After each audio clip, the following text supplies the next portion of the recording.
오늘 함께 나눌 말씀의 제목은 예수님과 같은 삶입니다. 다 같이 함께 따라합시다. 예수님과 같은 삶.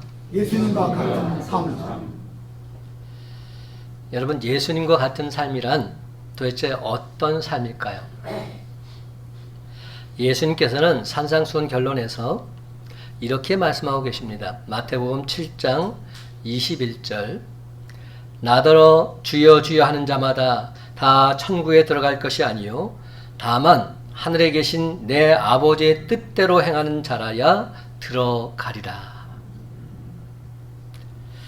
어떤 이들은 예수님의 이 말씀을 인용하면서 지금 예수님도 행함을 강조하지 않으셨느냐, 근데 왜 자꾸만 믿음만 강조하느냐, 이렇게 반문합니다. 여러분도 그렇게 생각하십니까? 예수님께서 지금 강조하신 것은 아버지의 뜻대로 행하는 자, 여기에 방점이 찍혀 있습니다. 아버지의 뜻대로 행하는 자. 단지 행하는 것이 중요한 것이 아니라 하나님 아버지의 뜻대로 행하는 자라야 천국 백성이 될 수 있다는 겁니다. 아멘. 하나님 아버지 뜻대로 행하는 자라야. 우리가 진정 하나님을 믿는 신자라면 하나님 말씀에 순종하게 되어 있습니다. 하나님 말씀대로 살고자 애쓰고 힘쓰게 되어 있습니다. 여러분, 믿음과 행함은 별개가 아닙니다. 늘 항상 함께 가는 겁니다. 믿음과 행함은 하나입니다. 한 세트입니다. 그러므로 우리 믿는 사람들의 목표는 언제나 하나님 뜻을 행하는 데 있어야 할 줄로 믿습니다. 아멘. 자기 만족을 위해서 예수를 믿는 것도 아니며 자기만 구원받기 위해서 예수를 믿는 것도 아닙니다. 나만을 위해서 살던 삶에서 벗어나서 이제부터는 하나님을 기쁘시게 하는 삶으로 나아가야 할 줄로 믿습니다. 이것이 바로 하나님 뜻이요, 그 뜻을 따라 행하는 삶이야말로 진정한 믿음의 사람이라 말할 수 있습니다. 이를 바꿔 말한다면 이러한 행함이 없다면 그의 믿음은 거짓이요 가짜일 수밖에 없다는 겁니다. 그런데 하나님을 믿는다고 말하는 수많은 사람들이 아직까지도 신앙생활을 하면서 자기 만족, 자기 구원에만 집중되어 있습니다. 내가 꼭 구원받아서 천국 가게 해달라고, 나의 믿음이 더욱 자라게 해달라고 열심히 기도합니다. 그러면서도 참으로 안타깝게도 주님의 뜻을 행하지는 않습니다. 사랑하는 성도 여러분, 믿음은 내 뜻이 아닌 주님 뜻대로 행할 때 자라게 되어 있습니다. 하나님 아버지의 뜻을 온전히 행할 때 우리 믿음은 쑥쑥 성장해서 천국 백성이 될 수 있는 것입니다. 지난주에 이어서 오늘도 욥기서의 말씀을 전하고 있습니다. 오늘은 특별히 욥기서 마지막 부분을 여러분과 함께 나누기를 원합니다. 욥기서의 서막에서 욥은 자기에게 다가온 역경과 시련 앞에 담대하게 서 있습니다. 그리고 이렇게 외칩니다. 욥기서 1장 21절과 22절 말씀, 이르되 내가 모태에서 알몸으로 나왔사온즉 또한 알몸이 그리로 돌아가올지라. 주신 이도 여호와시요 거두신 이도 여호와시오니 여호와 이름이 찬송을 받으실지니라 하고, 이 모든 일에 욥이 범죄하지 아니하고 하나님을 향하여 원망하지 아니하니라. 얼마나 멋진 모습입니까? 욥은 진정 하나님께서 사탄에게까지 자랑하고 싶었던 대단한 신앙인이었습니다. 그런데 여러분, 욥기서가 1장에서 끝납니까? 아닙니다. 욥기서는 1장에서 끝나지 않고 있습니다. 욥이 이런 시험과 고통 속에서도 꿋꿋하게 버티자 제2, 제3의 시험이 다가오고 있습니다. 온몸에 창질이 나고 가만히 앉아있을 수가 없어서 깨진 기와장으로 몸을 박박 긁는 모습 속에서 위풍당당했던 욥의 모습 전혀 찾아볼 수조차 없습니다.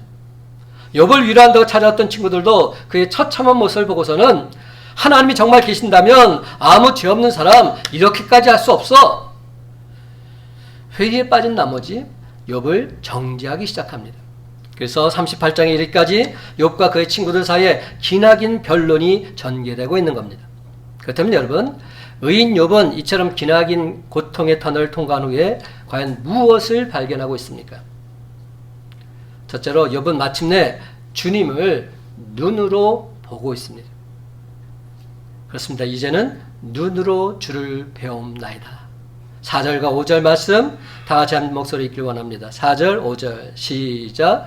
내가 말하겠사오니 주는 들으시고 내가 주께 묻겠사오니 주여 내게 알게 하옵소서. 내가 주께 대하여 귀로 듣기만 하였사오나 이제는 눈으로 주를 배움나이다. 아멘.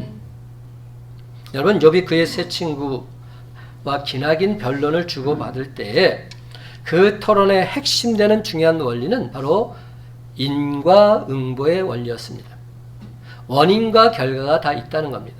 원인이 있으니까 결과가 이렇지 않느냐, 이런 뜻입니다. 세 친구는 계속해서 욥에게 말합니다. 욥아, 내가 잘못한 것 없이 내게 이렇게까지 나쁜 일이 생길 수 없어. 모든 결과에는 원인이 있는 거야.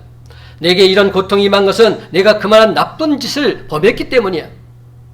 그러니까 이제라도 내게 숨겨진 잘못, 죄악 모두 다 고백하고 하나님께 용서를 구해.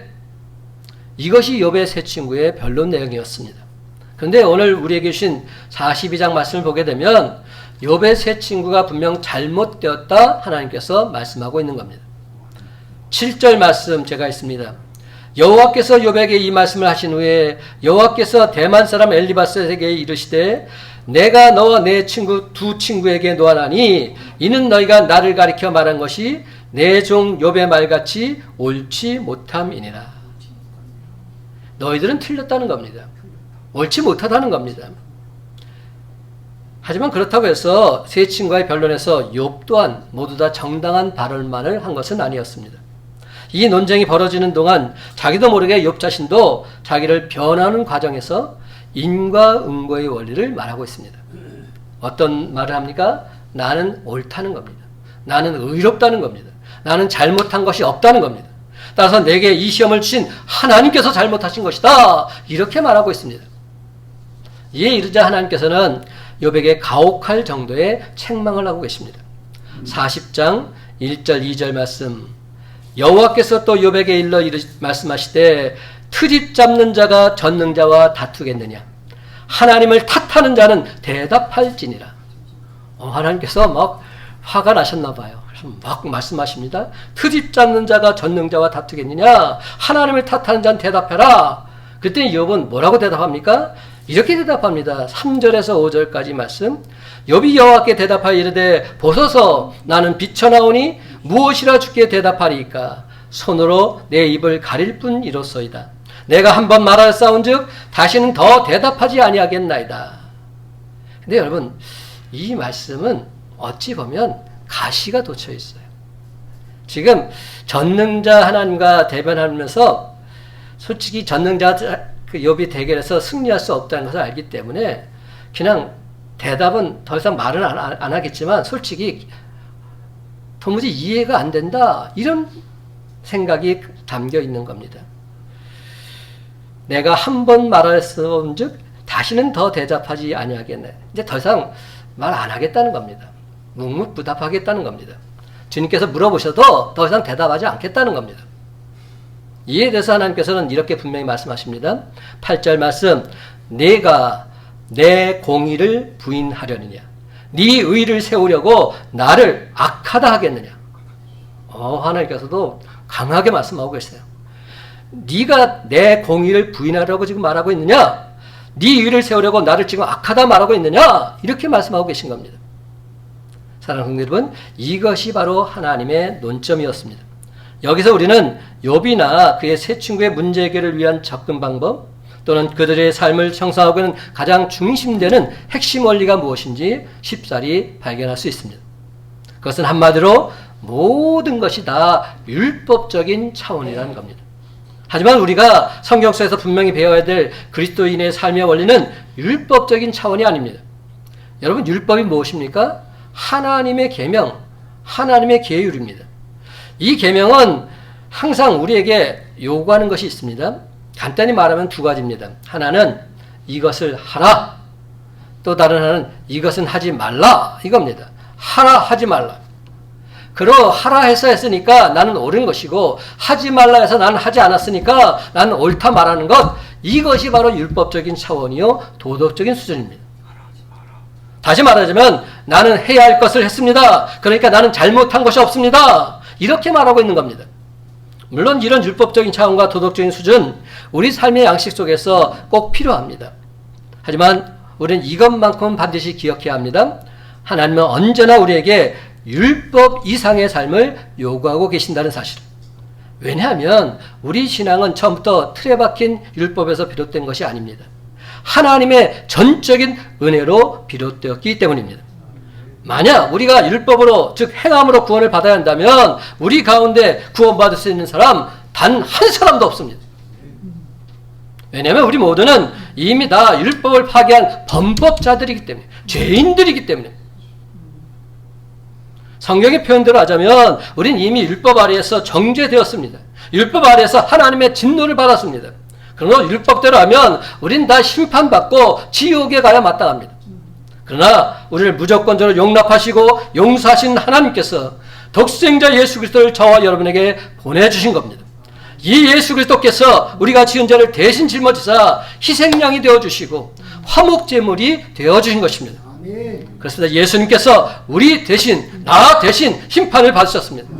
따라서 우리가 구원받는 것은 전적으로 예수 그리스도를 통해서 예수 그리스도로 말미암아 죄사함 받게 된 줄 믿으시기 바랍니다. 그러므로 예수 믿는다는 것은 율법 이상의 삶입니다. 이는 전적으로 하나님의 전적인 은혜라 말하지 않을 수 없습니다. 하나님께서 오늘 우리에게 주신 신약의 말씀이 있습니다. 고린도후서 1장 5절 말씀. 그리스도의 고난이 우리에게 넘친 것 같이 우리가 받는 위로도 그리스도로 말미암아 넘치는도다. 저는 이 말씀이 너무 강하게 다가왔습니다. 그리스도의 고난이 우리에게 넘친 것 같이 우리가 받는 위로도 그리스도로 말미암아 넘치게 될 줄로 나는 믿습니다. 고백하고 있는 겁니다. 여러분, 오직 주님만이 나의 참된 위로자가 되십니다. 오직 주님만이 나의 참된 기쁨이 되십니다. 오직 주님만이 나의 참된 평안이 되시는 나의 주, 나의 하나님일 줄 믿으시기 바랍니다. 그러면 여러분, 이제는 우리가 피상적으로 주님에 대해서 귀로만 듣는 것이 아니라 진정 눈으로 우리 주님을 목도함으로써 세상이 줄 수 없는 참된 위로와 기쁨과 평강을 맛보게 될 줄로 믿습니다. 그렇습니다. 여러분, 이제후로는 눈으로 인격적인 주님을 목도한 자답게 위로와 격려가 필요한 형제자매들에게 세상에 줄 수 없는 주님의 참된 위로를 전하며 살아가는 저와 여러분의 복된 삶이 다 되시기를 예수님의 이름으로 간절히 축원합니다. 두 번째로, 욥은 스스로 거두어 드리고 티끌과 재 가운데서 회개하고 있습니다. 그렇습니다. 티끌과 재 가운데서 회개하나이다. 6절 말씀 다 같이 한 목소리 있습니다. 6절입니다. 시작. 그러므로 내가 스스로 거두어 드리고 티끌과 재 가운데서 회개하나이다. 아멘. 여러분, 자신은 전혀 잘못한 것이 없다고 극구 주장해왔던 욥이었는데 어떻게 이처럼 진실된 회개의 기도가 나올 수 있었을까요? 그가 바로 주님을 다시 바라보게 되었기 때문입니다. 피상적으로 만났던 주님입니다. 그 주님을 내면적으로, 인격적으로 다시금 만나게 되었기 때문입니다. 욥기서 38장에 보면 하나님께서는 이 세상 속에 나타나는 하나님의 능력, 욥에게 말씀하고 있습니다. 욥은 하나님께 계속해서 묻습니다. 하나님, 내가 잘못한 것이 없는데 왜 이런 고통, 왜 이런 불행 내가 당해야만 합니까? 너무합니다. 욥이 하나님께 묻는 질문에 대해서 하나님은 대답하지 않으십니다. 그 대신 다른 말씀을 하십니다. 38장 1절부터 4절 말씀. 그때 여호와께서 폭풍우 가운데서 욥에게 말씀하여 이르시되 무지한 말로 생각을 어둡게 하는 자가 누구냐? 너는 대장부처럼 허리를 묶고 내가 내게 묻는 것을 대답할지니라. 내가 땅에 기초를 놓을 때 내가 어디 있었느냐? 내가 깨달아 알았거든 말할지니라. 하나님께서 욥을 향해서 제일 먼저 하신 말씀입니다. 그렇다면 이 말씀의 초점이 무엇입니까? 욥아, 너는 결코 창조자가 아니야. 네가 창조자가 아니라 내가 창조자야. 나 여호와가 창조자야. 이 말씀을 해주고 계신 겁니다. 그러면서 하나님 계속해서 자연 속에 나타난 당신의 능력, 당신의 지혜를 역설하고 있습니다. 이 우주의 신비한 조화를 보거라. 이 자연의 아름다운 조화를 보거라. 이 놀라운 창조주의 지혜와 능력을 보거라 말씀합니다. 근데 여러분, 참 이상한 것은 우리 인간은 피조물이면서도 자기가 피조물이라는 사실을 쉽사리 받아들이려 하지 않는다는 데 있습니다. 많은 사람들이 자기가 하나님이 되려는 착각 속에서 살아갑니다. 저들 마음속에는 하나님이 되고 싶어하는 본능이 있는 겁니다. 바로 이 본능을 충동질하는 것이 바로 사탄 마귀의 첫 번째 도전이었습니다. 여러분 기억하십니까? 사탄이 맨 처음 에덴 동산에서 하와에게 던진 미끼가 무엇인지 아십니까? 창세기 3장 5절 이렇게 말합니다. 너희가 그것을 먹는 날에는, 이 그것은 뭡니까? 하나님께서 먹지 말라고 하신 선악과를 말합니다. 너희가 그것을 먹는 날에는 너희 눈이 밝아져서 하나님과 같이 되어 선악을 알 줄 하나님이 아심이니라. 이렇게 유혹합니다. 하나님께서 왜 먹지 말라고 하는지 알아? 니네들이 먹으면 너도 똑같이 하나님같이 돼. 그래서 하나님께서 먹지 말라고 하시는 거야. 빨리 먹어봐. 너도 하나님같이 될 수 있어. 이렇게 유혹하고 있는 겁니다. 하나님과 같이 돼요. 너도 하나님같이 될 수 있다는 겁니다. 사랑하는 여러분, 내가 말하는 것이 항상 정당하고 내 판단은 항상 옳다는 생각. 다시 말하자면 인간의 한계성을 받아들이지 못하는 자기 우상화의 본능. 우리는 바로 욥의 항변 속에서 이 사실을 발견하게 됩니다. 이처럼 지나치도록 자기의 옳음을 내세우고 있는 욥의 마음 한구석에는 항상 이런 우월의식이 숨어 있었던 것이지요. 내가 옳습니다. 나는 항상 옳았습니다. 나는 잘못된 적이 없었습니다. 나는 항상 옳게 행동했고 옳게 말했습니다. 나는 옳습니다. 이것이 욥의 생각이었어요. 나는 틀린 적이 없다는 겁니다. 이렇게 항변하는 욥에게 하나님께서 뭐라고 말씀하십니까? 네가 누구냐? 내가 하늘을 설계하고 땅을 창조할 때 너는 과연 어디에 있었느냐? 이렇게 묻고 계십니다. 네가 당하고 있는 이 고통과 아픔에 대해서 너는 어찌해서 이런 고통을 주냐고 반문하고 있지만, 그러나 이 모든 것 내가 다 알고 있다. 내가 바로 창조주 하나님이요 전능하신 하나님이라는 사실 너는 결단코 잊어서는 안 된다 말씀하고 있는 겁니다. 아멘. 오늘 우리에게 주신 욥기 42장은 드디어 욥이 지난날의 잘못을 깨닫고 전심으로 하나님께 회개하는 장면이 쓰여져 있습니다. 1절부터 5절까지 말씀 다 같이 또박또박 한 목소리 읽기를 원합니다. 욥이 여호와께 대답하여 이르되, 시작. 욥이 여호와께 대답하여 이르되 주께서는 못하실 일이 없사오며 무슨 계획이든지 못 이루실 것이 없는 줄 아오니 무지한 말로 이치를 가리는 자가 누구니까? 나는 깨닫지도 못한 일을 말하였고 스스로 알 수도 없고 헤아리기도 어려운 일을 말하였나이다. 내가 말하겠사오니 주는 들으시고 내가 주께 묻겠사오니 주여 내게 알게 하옵소서. 내가 주께 대하여 귀로 듣기만 하였사오나 이제는 눈으로 주를 배움나이다. 아멘. 내가 주께 대하여 귀로 듣기만 하였사오나 이제는 눈으로 주를 배움나이다. 그런데 여러분, 이 말씀은 욥기서의 가장 중요한 절정의 고백이라 말하지 않을 수 없습니다. 욥은 드디어 하나님 뜻을 온전히 분별해서 깨달아 알고 있습니다. 깨달음이 절정해서 욥은 이렇게 고백하고 있는 겁니다. 주님, 제가 지금까지는 하나님에 대해서 귀로만 들었습니다. 근데 이제는 눈으로 주님을 똑똑히 보고 있습니다. 욥은 왜 하나님께서 자기의 고난을 주셨는지 이 질문에 대한 분명한 대답을 얻지는 못했지만 더 중요한 것을 얻고 있는 겁니다. 그렇습니다, 여러분. 욥은 비로소 하나님 그분을 알게 된 겁니다. 하나님 그분을 만나게 된 겁니다. 욥은 지금까지 하나님을 교리적으로 알았습니다.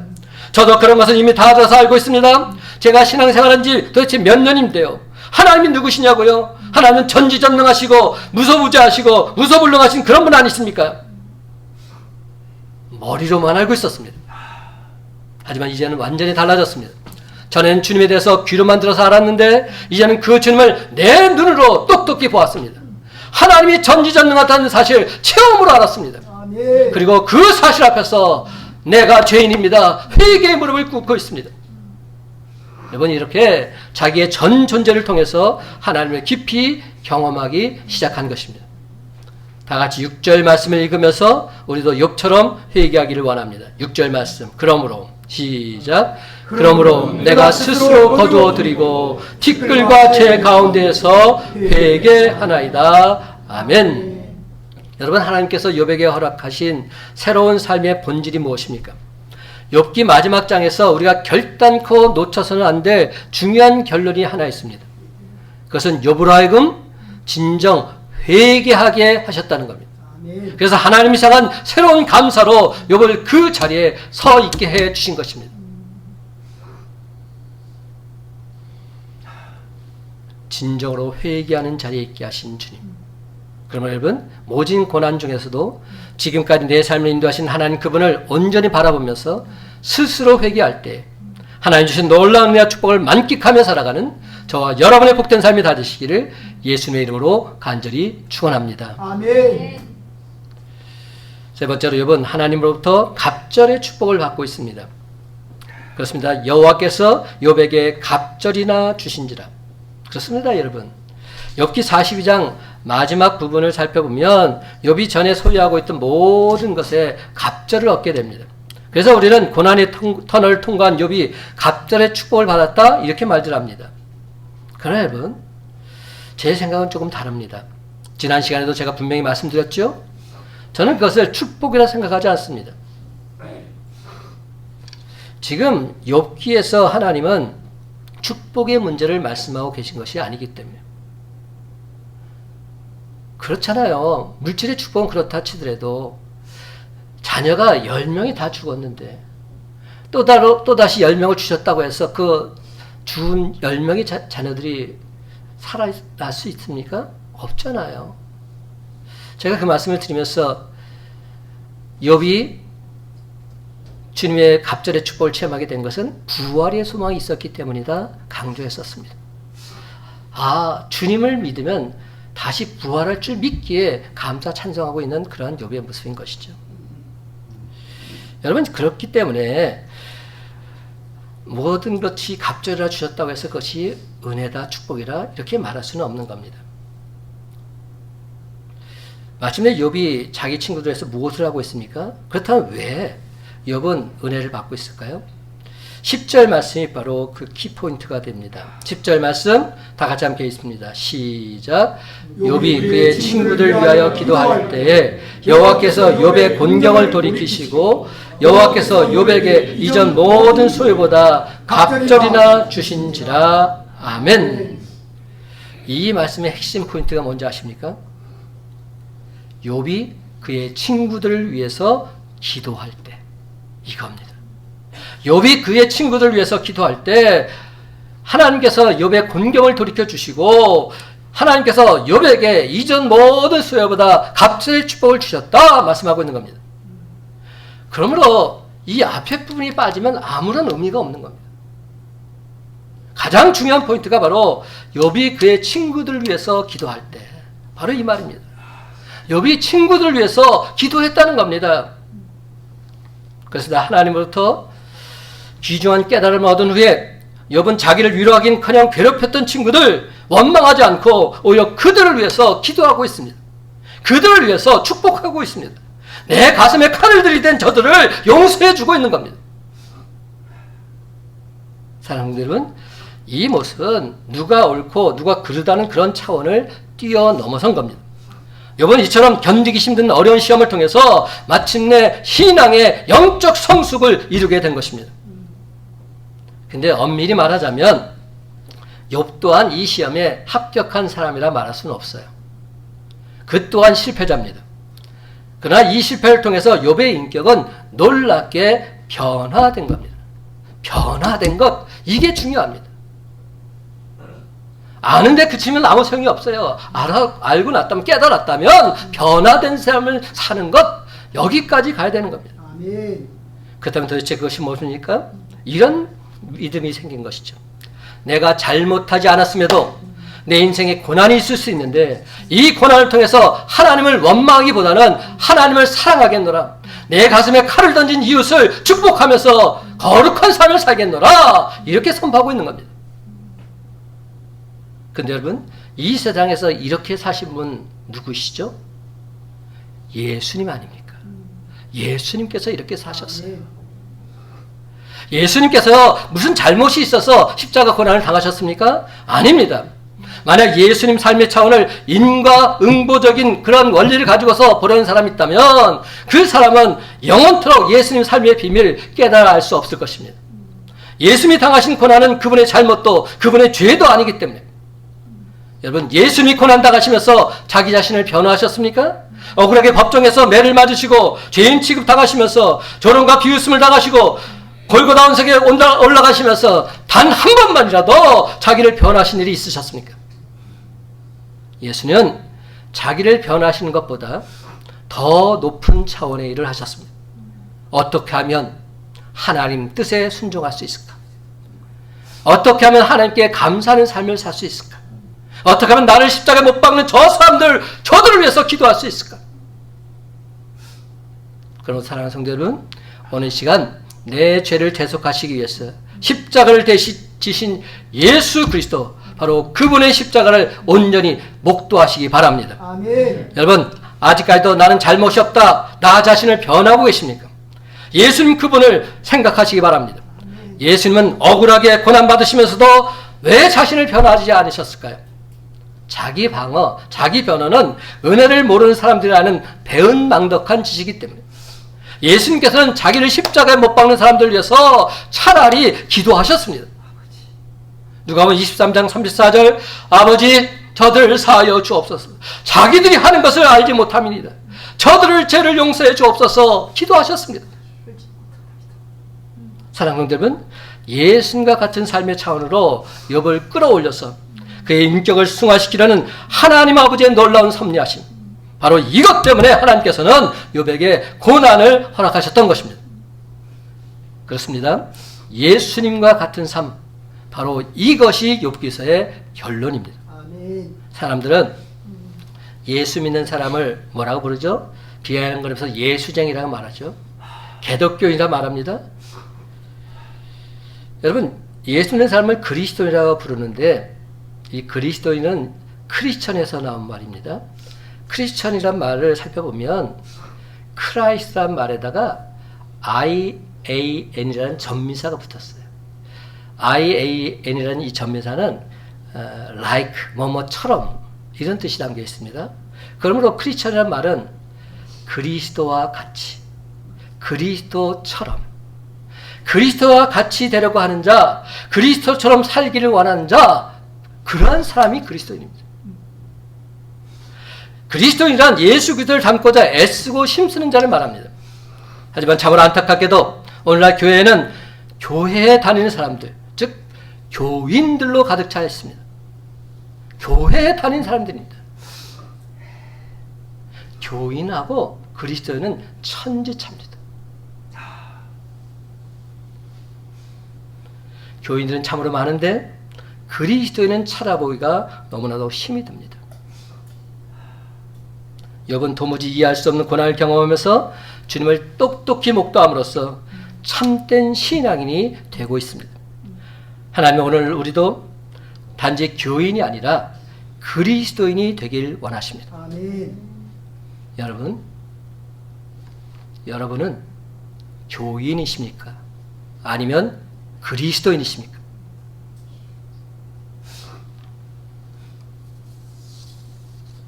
캐롤 윈머가 쓴 나는 그리스도인입니다 라고 말할 때라는 글이 있어요. When I say I'm a Christian. 제가 글을 읽어드릴 텐데 이 글을 통해서 나 자신이 그리스도인인지 한번 자문자답해 보시기 바랍니다. 나는 그리스도인입니다 라고 말할 때 나는 구원받았다 라고 외치는 게 아닙니다. 나는 종종 길을 잃습니다. 그래서 그리스도라는 이 길을 택했습니다 라고 속삭이는 겁니다. 나는 그리스도인입니다 라고 말할 때 교만한 마음을 가지고 그렇게 말하는 게 아닙니다. 자주 발을 헛디뎌서 비틀거려서 하나님께서 나의 인도자가 되어주셔야만 한다고 고백하고 있는 겁니다. 나는 그리스도입니다 라고 말할 때 나의 강함을 드러내려는 게 아닙니다. 나는 약하니 내 인생을 이어가는 힘을 달라고 기도한다는 뜻이 담겨 있습니다. 나는 그리스도인입니다 라고 말할 때 나는 성공했다고 허풍 떠는 것이 아닙니다. 나는 실패했으며 결단코 빚을 다 갚을 수 없다고 시인하고 있는 겁니다. 나는 그리스도인이다라고 말할 때 나는 모든 것을 안다고 말하는 게 아닙니다. 나는 혼돈 속에 있으며 그러면 내가 갈 길을 보여달라 겸손하게 요청하고 있는 겁니다. 나는 그리스도인이다라고 말할 때 나는 자신이 완벽하다고 주장하고 있는 게 아닙니다. 나의 결점은 너무나 뚜렷하게 보이지만 하나님께서 나를 가치 있는 존재로 받아주심을 나는 믿는다는 말입니다. 아멘. 나는 그리스도인입니다라고 말할 때 나는 고통이 없는 사람이라고 말하는 게 아닙니다. 내 심장이 터질 듯 아파서 하나님의 이름을 구하고 있는 겁니다. 아멘. 나는 그리스도인입니다라고 말할 때 나는 그 누구를 심판하거나 정죄하려는 것이 아닙니다. 내게는 그럴 권한도 그럴 자격도 없습니다. 내가 하는 것은 단 하나, 나는 우리 주님께 사랑받는 존재라는 것입니다. 아멘. 나는 주님께 사랑받는 존재입니다. 아멘. 주님 감사합니다. 아멘. 이제 말씀을 맺습니다. 사랑하는 성도 여러분, 오늘 시간 우리에게 주신 말씀을 꽉 붙잡고서 예수님과 같은 삶을 살겠노라, 교인이 아닌 참된 그리스도인이 되겠노라, 하나님과 사람 앞에서 단호하게 선포하시기 바랍니다. 아멘. 그래서 여러분, 찐 신앙인으로 거듭난 욥처럼 날마다 주님 뜻대로 살고자 애쓰고 힘쓰는 리얼 크리스찬이 되어서 사탄 마귀의 영적 전투에서 반드시 승리할 뿐만 아니라 늘 항상 우리 주님을 기쁘시게 해드리는 저와 여러분의 복된 삶이 다 되시기를 예수님의 이름으로 간절히 축원합니다.